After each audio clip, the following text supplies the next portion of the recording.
Take us through that final sequence here. That last play. Snapped the ball with 18 seconds left. We spiked it with 15 seconds left, and we never got a chance to snap it again. So I don't know how that happens. You spiked it. It looked like Joel was going down to set the ball to center it for Kyle. Yeah, So that's the play. Yeah. He thought that the ball should have been reset or what? Well, you should have a chance.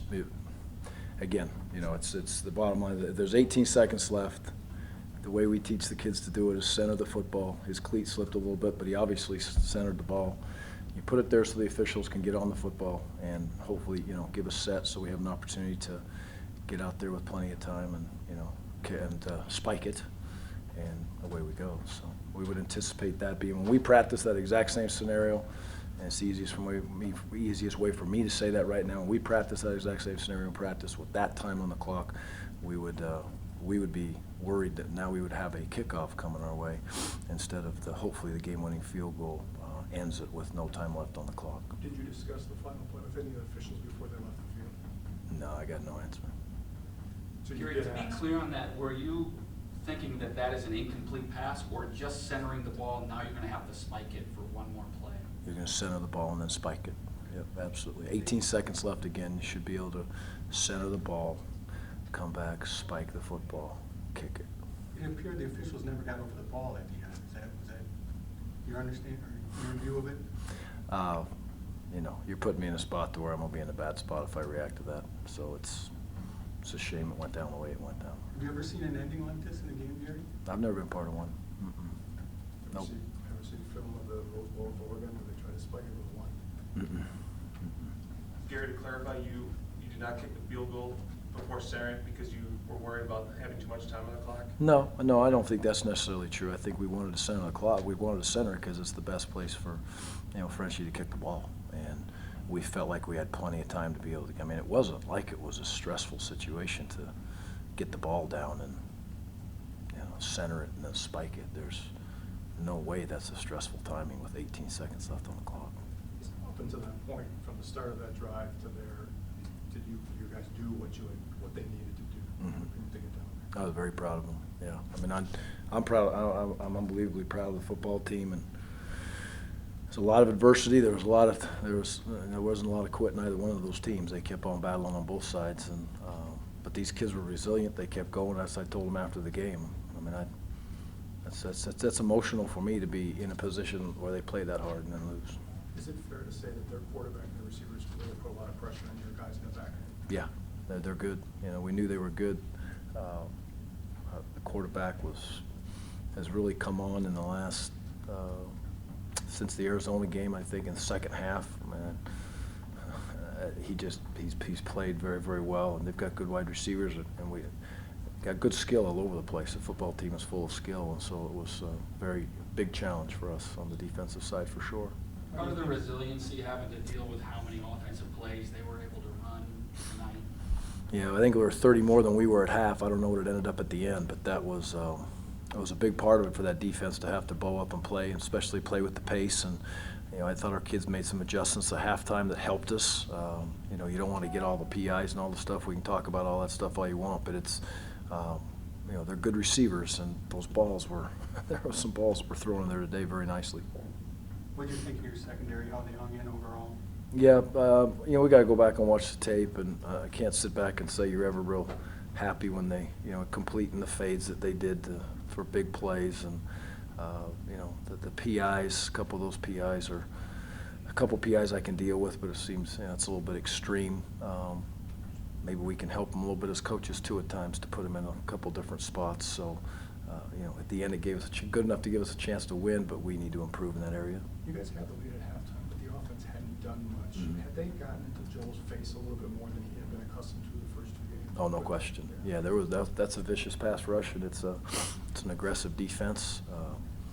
They play hard, and you know, they give you a lot of different looks, and they did change their looks up quite a bit, without question. And that was an adjustment that we had to make. But I will say this now: Joel made some plays when he was under duress, if you will. Guys wrapped around his legs a couple times and made some big plays for us, so it was good to see that.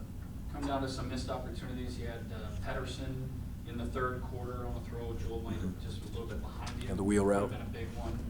Yep. Field position in the second quarter a couple Yep. times. Yep, I agree. I think in a game like this, there's going to be, 50 plays that make you or break you. If you can go back and look at any of them, like I told the kids at the first of the year, the difference between a good team and a great team is going to be 10 plays.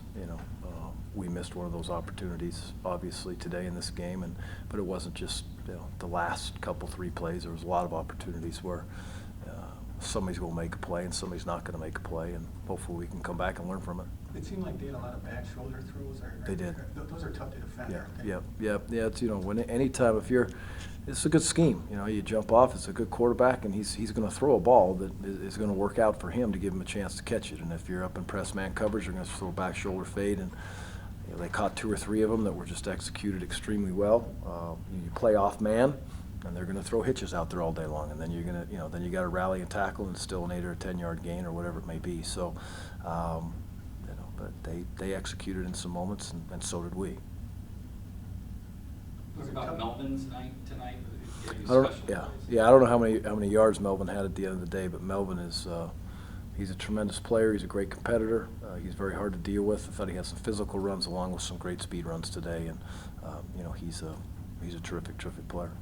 It looked like Sojourner got a little frustrated at one point, but with some of the calls, but he kind of gathered himself and bounced back from that. Do you think so? Yeah, but there was a couple times where we try to bounce some calls back and kind of echo them back to the defense, and we may have had a little bit of a freshman moment. But if there's a freshman moment that happens now, I'm gonna blame myself for that.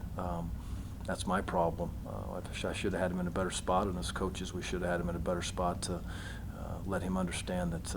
Get the call in his mind and away he goes. So we'll help him in that situation as coaches. There were a couple times Kelly Brennan had a cover on Bryce, I think, coming out of the backfield one time, all the way across the field. Is that a difficult situation for him? Yeah, that was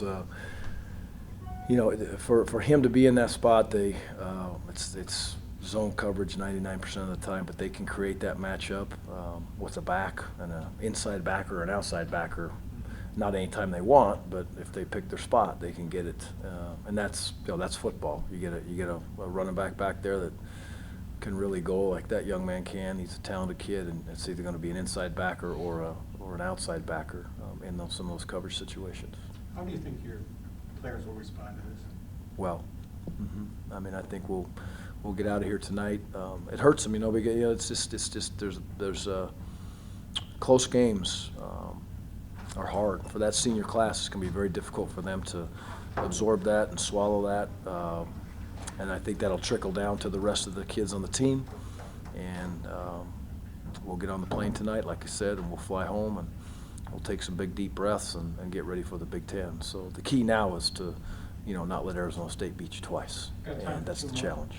Gary, can you share what you talked to the kids about in there to handle the frustration of the moment, to take it forward? Yeah, I told them that I love them, that I can't, we got to be respectful to our opponent, which we absolutely do. I can handle the other stuff. I'm a big boy. That's my job, is to deal with all the other things that are on the outside and what I think is right or wrong. And it's hard when you lose a game like that. And that's all I'm gonna say about that part of it. But we'll move forward, and we'll take care of our business. But I told them, the key is just what I said earlier. Don't let Arizona State beat you twice.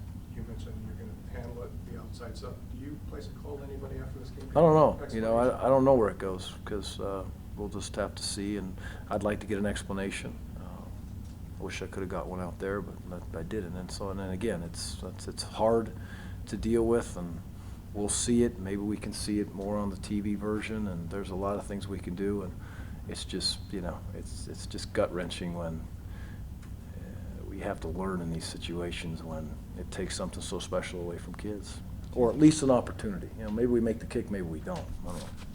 Do you think you got more answers out of your team in this game in the long run, though? Yes, The way they battle? I do. Yeah, I do. I think these kids I've never felt they've never not been prepared. That their care factor is huge. But the way that they had to get into this, fight tonight and keep on battling and keep on grinding, it's an opportunity for us to bond as a group and as a team. And it's important that we do, from every coach to every player. And They should know they can be a good football team, but they've got to make themselves a good football team, and then they'll have an opportunity to possibly be great sometime down the road. Thanks, Coach. Thanks, guys.